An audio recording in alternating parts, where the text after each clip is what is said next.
Welcome to today's Explainer! I'm absolutely thrilled you're here because today we are jumping straight into the life of a marginalized musical genius. We're going to explore the hidden architect of a distinctly American sound, Florence Price. So settle in. This is a masterclass in resilience, absolute brilliance, and really the power of music to overcome history's highest barriers. Let's get into it.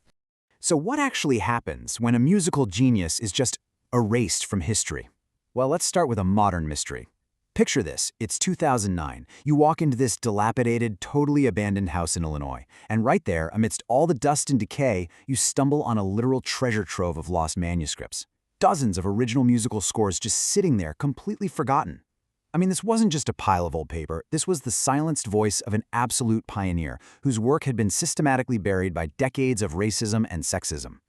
So how do we piece a history like that back together? Well, here's our syllabus for today's lesson. We're going to cover a history rediscovered, escaping Jim Crow, a new American sound, teaching through music, classical versus jazz pioneers, and finally, the enduring legacy. Okay, part 1, a history rediscovered. That shocking 2009 discovery in Illinois, that was a massive turning point for modern music scholars. See, Florence Price passed away back in 1953, and a huge chunk of her music was simply lost or misplaced. You have to remember, the classical music world back then was intensely white and male-dominated, and because she was a black woman, her monumental contributions were just completely overshadowed and cut out of the emerging 20th century music canon. It literally took this miraculous discovery, paired with modern social movements demanding we finally reevaluate marginalized voices, to spark the modern renaissance of her work that we're seeing today. Moving on to Section 2, Escaping Jim Crow. If we look at her timeline, her story really begins in 1887, in a supportive, bustling African-American community in Little Rock, Arkansas. Her family background actually gave her some unique privileges, like access to an incredible education. She even studied at the New England Conservatory. But, as the 1920s approached, the political unrest and incredibly oppressive Jim Crow laws in the South became a very direct threat to her and her family. So, to escape that, she joined the Great Migration and moved up to Chicago. And it was there, by networking within these incredibly supportive black women's musical groups, that she made history. In 1933, her Symphony No. 1 in E minor premiered with the Chicago Symphony Orchestra. That made her the very first African-American woman to have a composition performed by a major national symphony. Huge deal! Section 3, a new American sound. Okay, so what did Florence Price actually sound like? Well, scholar Samantha Eage coined this brilliant term for Price's approach, the Black vernacular.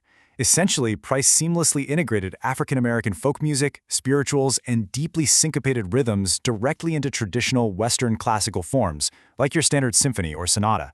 Actually, if you want to help your own students identify these rhythmic patterns, here's a super simple clapping exercise you can try in your classroom. Have them clap a steady, rigid, European-style march beat with one hand, and then try tapping out a syncopated, offbeat, swinging rhythm with the other. It's tricky, but that intersection, where the strict European form meets the soulful, syncopated rhythm of the South, that is exactly what Price was writing right into the DNA of her symphonies. She wasn't just writing music, she was ushering in a distinctly new American sound. Let's look at Section 4, Teaching Through Music. Now, Price didn't just write for these grand, intimidating symphony halls. She wrote specifically for young learners, too. She really understood that music for children needed to be engaging, but also deeply instructive. We can look at 3 specific compositions here. First, The Oak and the Willow uses this vivid musical storytelling to just totally capture a child's imagination. Then you have 3 Little Negro Dances, which is a really charming, super accessible piano piece that's just perfect for teaching young musicians. And then Folk Songs for Children, which she arranged for a string quartet to deliberately build cultural pride. By embedding spirituals and folk melodies into these lessons, she was actively bridging cultural gaps. She was teaching young learners all about their rich heritage through the completely universal language of music. Section 5, Classical versus Jazz Pioneers. I want to pivot for a second and introduce you to a brilliant contemporary of Price's. Her name was Melba Liston, an amazing trombonist and arranger. And much like Price, Liston was a trailblazing black woman trying to carve out space in a fiercely male-dominated field. But here's the big difference. While Price was navigating the relatively refined classical world, Liston was deep in the jazz trenches, out there touring with absolute giants like Dizzy Gillespie, Billie Holiday, and Quincy Jones. The contrast in their daily environments was honestly stark. While Price was navigating those highly formal, white-dominated but relatively stationary symphony halls up in Chicago, Liston was enduring the gritty, exhausting, male-dominated touring circuits of the jazz world. And Liston faced some horrific chauvinism and abuse on the road. Back in the 1950s, when she joined Dizzy Gillespie's State Department tour, her male bandmates openly questioned why they needed a quote-unquote bitch trombone player. It was awful.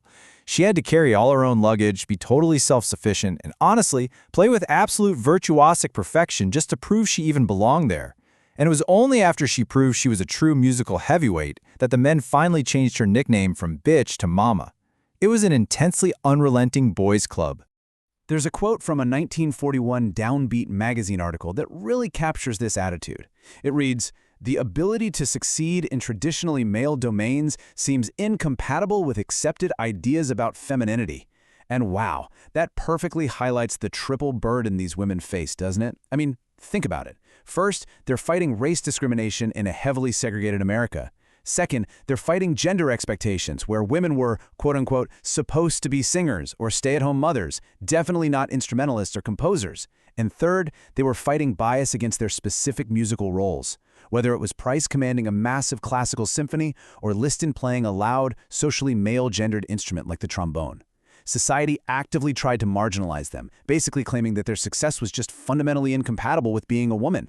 Which brings us to Section 6, the enduring legacy.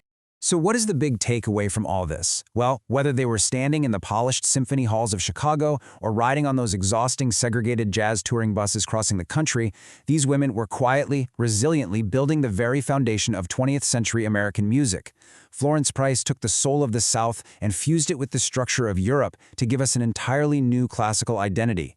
And Melba Liston, she wrote the complex, melodic arrangements that literally defined the swing and bebop eras.